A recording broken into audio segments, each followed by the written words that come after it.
Шудраг байна, зөв хүн байна гэдэг ингэхээр яг одоо энэ нийгмийн одоо тулгымцсан асуудал мөн үгүй яг мөн штэ. Тэгэхээр хидэд ер нь хүнийг шудраг байлгах ёстой, зөв хүн байлгах ёстой. Ер нь хүн байлгахын тухайд хидэд энэ хүнийг одоо сайхан хүн болох ёстой ч ингэдэм юм уу те.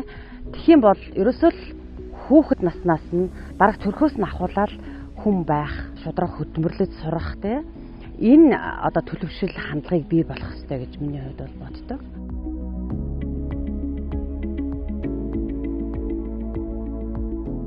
Бидний багт ч гэсэн ингэдэг байсан шүү дээ. Сурлах хөдөлмөр, урлаг спортын өндөр амжилт хүсье өрөө гэдэг ингээд амжилт хүсдэг байсан тий. Тэгэхээр одоо болохоор зэрэг сурлага, урлаг спортын өндөр амжилт хүсье гээд тэгээд нөгөө энэ баяр хүргэдэг үгэн дотроос чи хөдөлмөр гэдэг үг алхуулсан. Нөгөө хүнийг нөгөө шудраг, хөдөлмөрлөдөг, хүн байлгадаг, төлөвшүүлдэг нөгөө юм суглаад тавцсан. Тэгэхээр нөгөө хөдөлмөр хүнийг бий болгодог гэд тэгдэг нөгөө хөдөлмөрийг байхгүй болгочоор хүн яаж бий болох вэ тий? Би хүүхдүүдтэй нөгөө өглөх биш, үлгэрлэж хийхийг боддог. Зөв хандлагатай хүмүүжүүлж, төлөвшүүлэх ёстой. Тэгэхээр тэрийг хэн хийх ёстой гэхээр гэр бүлийн хүмүүжил, эцэг эхчүүд.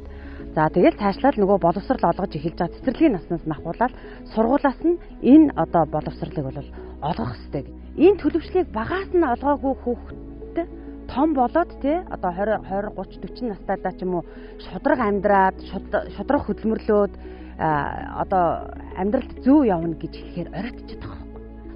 Зөв юм руу хандуулахгүй болохоор нийгэм энийг ингээ буруу чиглүүлээд байгаа байхгүй.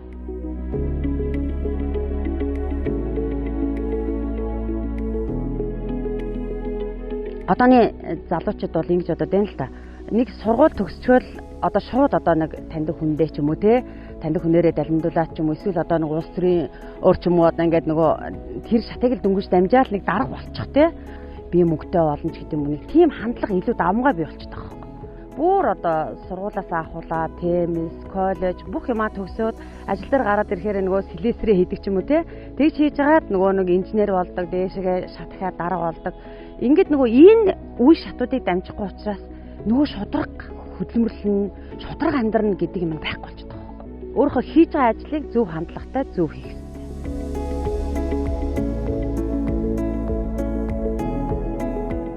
Маш сайхан хөдөлмөрч хүмүүс байна. Тэд нар сайхан амьдарч байна.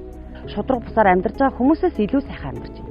Тэд яагаад гэвэл өөрийнхөө хөдөлмөрөөр, өөрийнхөө гараар тэр амьдралыг бий болгож байгаа учраас маш сайхан амьдарч байна. Үр хүүхэд удмаараа сайхан амьдарч байна. Тэд юм тарьж байна, ургуулж байна. Тэрнийхээ үр шимийг хүртэж байна. Тэгэл энэ л шудраг хөдөлмөр шүү дээ. Бид нар одоо хүн боловсон чинь өөр яах вэ те? Өөр юу хүсэх вэ бид нар?